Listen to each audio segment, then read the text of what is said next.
Hello guys! Welcome back sa channel ko, Ate Nini. Nandito naman po ako sa inyo para magbibigay na naman po ako ng payo. So, meron na naman po tayong bagong episode at kung relate po kayo dito, huwag niyo pong kalimutan na mag-like, share, comment sa baba po ng video na ito. Ngayon guys, ang uumpisan ko na po ito, ano pong dapat niyong gawin kung paano para hindi kayo hiwalayan ng inyong asawa at mas lalo pa kayong mamahalin ng inyong karelasyon.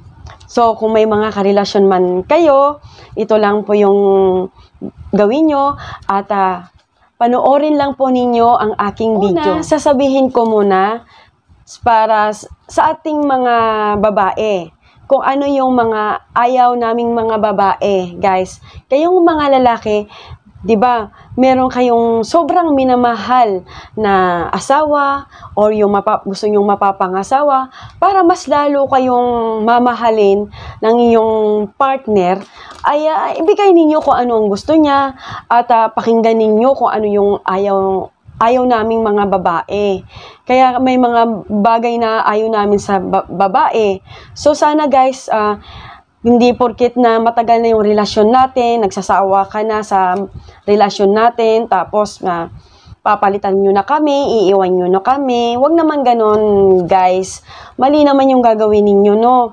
Pero kung talagang mahal na mahal ninyo yung babae na yon, syempre, alam nyo naman kami mga babae, gusto namin, lagi kaming tinatawagan, lagi kaming tinetext, kinukumusta, tapos kaming mga babae, alam nyo naman, medyo pakipot pa kami, ano.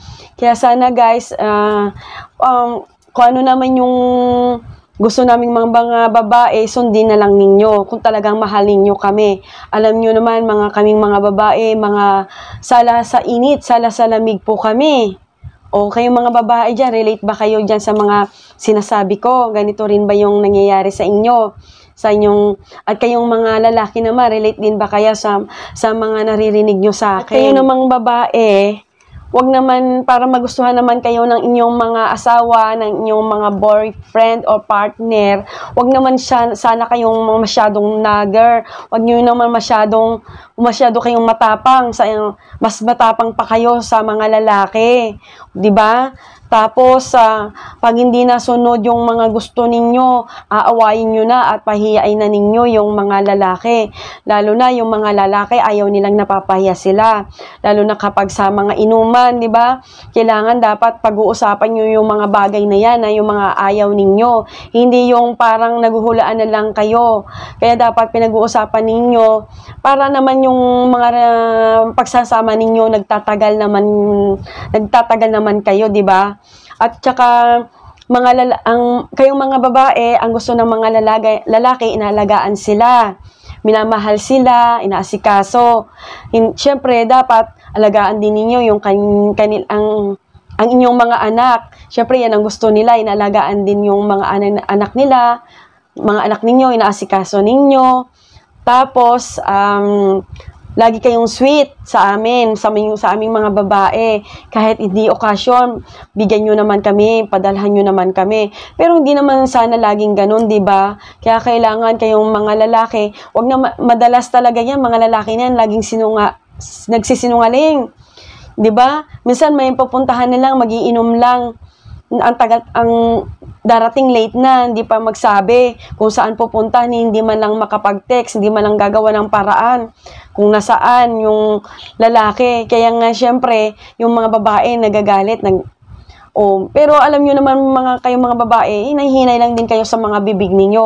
Huwag naman yung lagi nyo na lang niraratrat yung inyong mga asawa. May mga babae naman, gastador, di ba? Siyempre, may mga partner din tayo na ayaw nila na masyado tayong gastador. Gusto din nila yung nag-iipon din tayo. Yung isipin din naman natin yung magiging future natin, hindi yung sarili lang natin. Tapos halos uubusin natin yung kinikita ng asawa natin. Tapos kung anong may gusto tayong nakita, bibili natin agad. Kaya dapat, dapat kino-confirm niyo muna yung mga partner ninyo, yung asawa ninyo na may gusto kang bilhin. At hindi yung pag hindi ka pinayagan, magmamaktol ka. Syempre, alam niyo naman guys, sa mahal ng bilihin ngayon, kailangan niyo yung mag-ipon na mag-asawa. Hindi yung kung ano yung gusto mo, yun ang susundin mo. Kaya dapat guys, para naman magtagal ang relasyon ninyo, pag-uusapan ninyo yung mga bagay na ayaw at mga gusto ninyo. Kaya kayong guys, wag nyo na kayong magsumbatan dyan. Kasi yan, narinig ninyo yung video ko, baka mamaya magsumbatan pa kayo. Kaya dapat niyan guys, wag na kayong magsumbatan. Pareho na lang naman kayong mali, di ba? Kaya syempre, lahat naman tayo ay nagkakamali. Kaya dapat pinag-uusapan natin yung mga bagay na yun na ayaw natin para sa ganon, yung pagsasamahan natin ay magtatagal pa.